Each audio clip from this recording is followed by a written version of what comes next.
E aí, sejam bem-vindos a essa jornada. Meu nome é Mayara e a gente vai fazer uma resenha do livro A Pirâmide Vermelha. Pirâmide Vermelha é da saga Kane, da família Kane, escrita por Rick Riordan e publicado pela editora Intrínseca. A trilogia já está completa, traduzida em português aqui no Brasil. É um livro bem grandinho, tem 445 páginas, se eu não me engano. Dá uns 41 capítulos. A narrativa, ela é diferente da do Percy e do Jason, porque, na verdade, é uma gravação. A gente tá lendo os registros, as transcrições de uma gravação que eles estão fazendo. E vamos acompanhando tudo que eles passaram durante essa semana, porque a história, como sempre, o tio Rick se passa em 5 dias. E a história basicamente se trata dos dois irmãos, o Carter e a Sadie.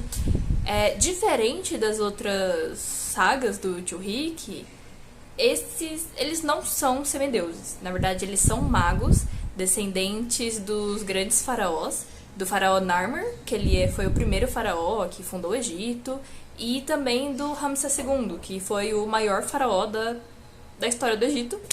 Então eles basicamente são, tipo, poderosos pra caramba. Carter, ele passou os últimos 6 anos viajando com o pai pelo mundo, indo do Egito, Austrália, Paris. Tipo, ele foi pra vários lugares com o pai dele enquanto estudava egiptologia. Ele é um garoto muito dedicado, muito leal.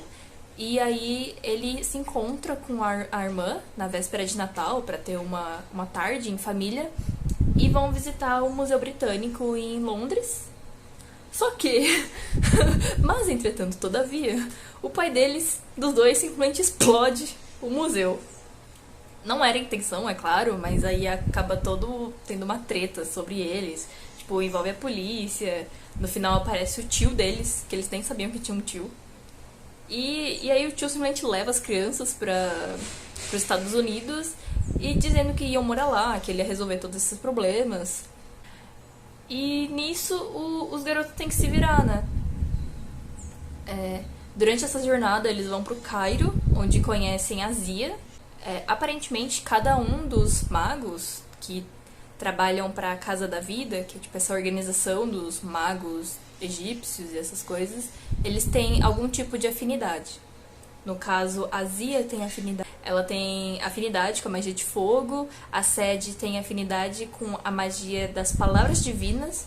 Então, ela fala uma ordem e meio que quando a pessoa ouve essa ordem, ela é meio que obrigada a cumprir. Tipo, se ela grita silêncio, a pessoa fica muda, ela fica em silêncio. Se ela grita vento, então vem uma rajada de vento. O Carter, eu não entendi direito que tipo de magia ele tem, já que ele basicamente é um combatente. Ele sempre carrega essa espada, que é curva, que era dos soldados egípcios. E geralmente ele é mais batalha mesmo. E aí ele invoca um Suzano e uma armadura. Não entendi direito qual foi a magia dele. E até as cenas de luta que o Carter tem não são... Eu particularmente não gostei muito. Tipo, me lembro bastante as cenas do Jason em Heróis do Olimpo, que eu particularmente não curto muito. Eu acho muito mais interessante as cenas de magia da Sadie. Outra coisa interessante é falar sobre a discrepância entre esses irmãos. A Sadie, ela cresceu em Londres junto com os avós. Ela tinha amigas. Foi uma vida bem convencional. E o Carter, ele viajou o mundo com o pai, foi estudando egiptologia e trata muito sobre o preconceito que o Carter passou. E, tipo, ele tem 14 anos, mas mesmo assim ele se preocupa muito na forma que ele tem que se portar, da forma que ele vai ser julgado. Tem uma cena que ele entra no aeroporto segurando uma caixa e as pessoas simplesmente olham pra ele com medo, como se tivesse alguma coisa perigosa na caixa, coisa assim, tipo, os policiais perseguem ele. Sobre onde se passa a história, não existe um só lugar, já que eles viajam por aí. A Sadie, uma das magias dela é poder criar portais. Então, se eles estavam nos Estados Unidos, tipo, em um instante eles chegam no Egito, vão pra França, vão pra qualquer lugar do mundo. Mas, em geral, a história se passa nos Estados Unidos. Pra quem tá acostumado com Percy Jackson, a história vai ser um tanto diferente, já que não existem semideuses egípcios. Mas basicamente, o faraó era o deus vivo. Ele era considerado a própria encarnação do deus Horus, no caso. E durante a história a gente conhece muito sobre o Egito. Não precisa ter um conhecimento prévio sobre o Egito, seja sobre os deuses, a cultura, porque tudo vai ser bem explicado pelos narradores.